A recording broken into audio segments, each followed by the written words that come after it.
আসসালামু আলাইকুম প্রিয় দর্শক, আশা করি সবাই অনেক ভালো আছেন। প্রায় এক সপ্তাহ ধরে আমাদের এদিকে মোটামুটি ভালোই বৃষ্টি হচ্ছে। আমাদের এই জমিতে করলা গাছ রোপণ করা হয়েছিল আজ থেকে 15 দিন আগে। সেই হিসেবে এই জমিতে অনেক আগেই মাছা দেওয়ার কথা ছিল, কিন্তু তখন যে পরিমাণে রোদ এবং তাপমাত্রা ছিল এই চারাগুলো বাঁচবে কিনা সেটা নিয়ে অনেক টেনশনে ছিলাম। আলহামদুলিল্লাহ এক সপ্তাহ ধরে বৃষ্টি হওয়ার পরে আমাদের গাছগুলো অনেকটাই পরিবর্তন হয়েছে। এখন এমন অবস্থা হয়েছে এখানে যত দ্রুত সম্ভব আমাদের মাছার কাজগুলো ক্লিয়ার করতে হবে। এটা হচ্ছে আমাদের করলার প্রজেক্ট। এরকম আরো 3টা জমি আছে, যেখানে একটা জমিতে শশা, একটা জমিতে লাউ এবং আরো একটা জমি রেডি করতেছি, ওখানে আমরা মরিচের চারা রোপণ করব। সেগুলোর ভিডিও আপনারা ইনশাল্লাহ আমার এই চ্যানেলে দেখতে পারবেন। সব মিলিয়ে আমাদের 4টা প্রজেক্ট, এত কাজের চাপ, এত কাজের ব্যস্ততা, যার জন্য আপনাদের ঠিক মতো ভিডিও দিতে পারতেছি না। এখন বর্তমানে একই সাথে 2টা জমিতে মাচার কাজ করতে হইতেছে। করলা জমির মাচার কাজ শেষ করার সাথে সাথেই আমাদের লাউয়ের গাছের মাচাগুলো দিতে হবে। লাউ গাছগুলো অনেক বড় হয়ে গেছে। আজকের ভিডিওটা আপনি একবারে দেখলেও আমাদের এই কাজটা করতে প্রায় 3 দিন সময় লাগছে। আমরা প্রথম চলে আসলাম আমাদের মরিচের জমির পাশে যে বাজারটা আছে, ওইখান থেকে আমরা কিছু বাঁশ কাটবো। এখান থেকে অনেকগুলো বাঁশ একেবারে ঝুইকা মরিচের জমির উপরে আইসা পড়ছে। বাতাস হইলে এগুলো আইসা মরিচের জমির উপরে পড়তে পারে, এই জন্য আমরা এখান থেকে আগে কিছু বাঁশ কাইটা নিব।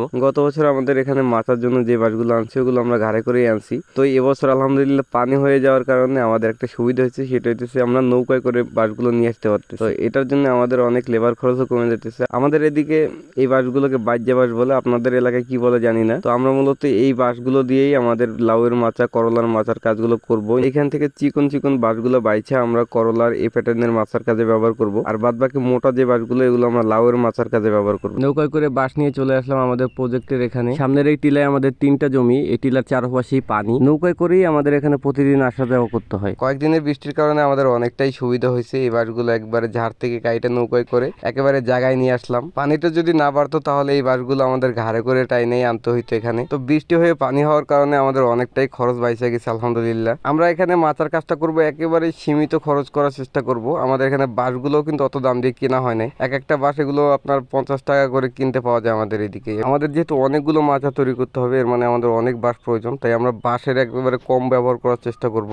আমরা এখানে মূলত নিজেরাই মাচার কাজগুলো করতেছি, শুধু একজন মানুষ নিয়েছি বাহির থেকে শুধু আমাদের হেল্প করার জন্য।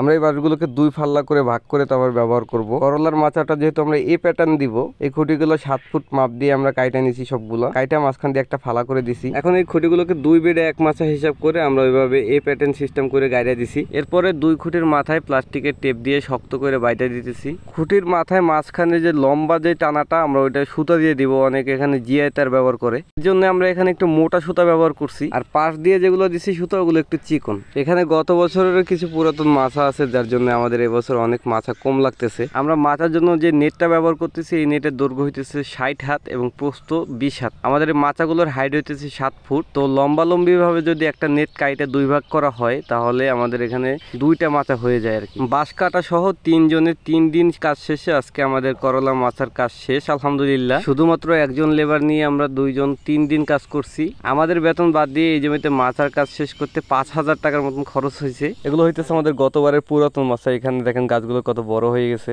গত বছরে আমাদের বেশ কয়েকটা এরকম মাচা আছে। এটা ছিল ইউ প্যাটার্নের মাচা। এই মাঝখান থেকে আমরা একটা বেড করছি। এখানে গত বছর 2টা বেড ছিল। এই বেডের গাছগুলো অনেক আগে লাগানো হয়েছিল। এখানে গাছগুলো অনেক বড় হয়ে গেছে, 12 পাতার উপরে হয়েছে। এই জন্য আমরা এখানে প্রথম কাটিংটা করে দিচ্ছি এই গাছগুলো। আসলে এই অনজি কাটিংটা আমরা প্রথম দিতাম না, কিন্তু এই অনজি কাটিংটা দিলে একটা সুবিধা আছে।